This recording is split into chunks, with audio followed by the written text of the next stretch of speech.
Hello friends, welcome to my channel. In this video we will cover section 194IA जो कि है TDS on purchase of immovable property other than cases under section 194LA।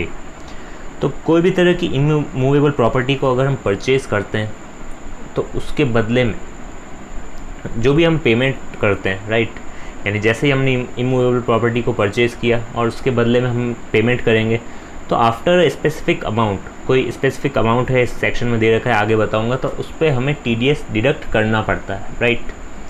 तो वो जो limit है, rate है, वो सारी बातें दे रखी है सेक्शन 194IA में।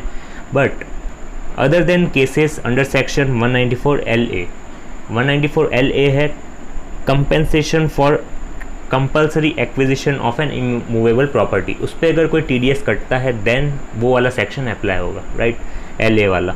तो इसमें वही दे रखा है कि other than cases under section 194LA अगर कोई भी इमूवेबल प्रॉपर्टी अगर हम परचेज़ करते हैं तो उसकी जो भी पेमेंट करेंगे हम, तो एक स्पेसिफिक अमाउंट यानी स्पेसिफिक लिमिट के बाद हमें TDS डिडक्ट करना पड़ेगा। उस पर जो रेट है वो भी दे रखी है इस सेक्शन में। ओके,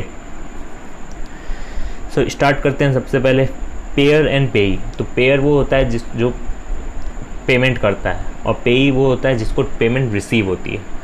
तो पेयर इस केस में कौन हो जाएगा? Any person being transferee of immovable property excluding rural agriculture land, right, यानी जो भी खरीदेगा प्रॉपर्टी को वही पेमेंट करेगा, राइट, जो जिसने भी खरीदा है प्रॉपर्टी, इमूवेबल प्रॉपर्टी को other than rural agriculture land. Okay, तो वो हो जाएगा पेयर। एंड पेई हो जाएगा any resident transferor of immovable property excluding rural agriculture land, यानी जो भी बेचेगा उस प्रॉपर्टी को। ओके, एंड रेट जो है वो है 1%, यानी 1% TDS हमें डिडक्ट करना है। 25% रेट जो है वो रिलैक्सेशन मिलेगा हमें कोविड-19 के लिए, वो है 31 मार्च 2021 तक, राइट। तो वो एप्लीकेबल है अभी के लिए। और लिमिट इसमें दे रखी है मोर देन और इक्वल टू 50 लाख, यानी मोर देन या फिर इक्वल टू 50 लाख का अगर हम इमूवेबल प्रॉपर्टी खरीदते हैं तो उसकी जब भी हम पेमेंट करेंगे तो हमें क्या करना पड़ेगा? 1% TDS जो है वो डिडक्ट करना पड़ेगा।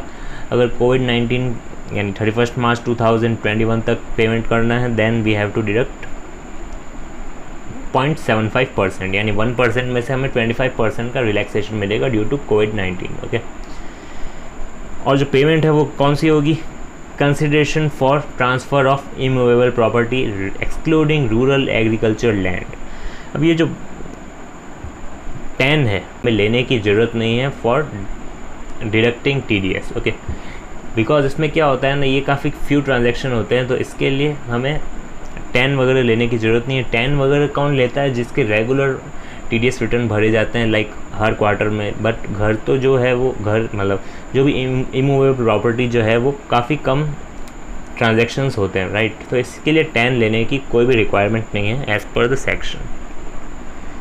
एंड जो रूरल एग्रीकल्चर लैंड को एक्सक्लूड किया गया because it is not the capital asset with in the meaning of section 2 subsection 14। Okay, यानी ये रूरल एग्रीकल्चर लैंड जो है वो एक कैपिटल एसेट की डेफिनेशन में फॉल नहीं करता, that's why it is excluded. But अगर कोई अर्बन एग्रीकल्चर लैंड है देन TDS डिडक्ट होगा, बिकॉज अर्बन एग्रीकल्चर लैंड के लिए डिडक्शन हमें मतलब एग्जेम्पशन हमें कहाँ मिलता था? Only under compulsory acquisition cases, but other than that हमें डिडक्ट करना है उस पर भी TDS, राइट।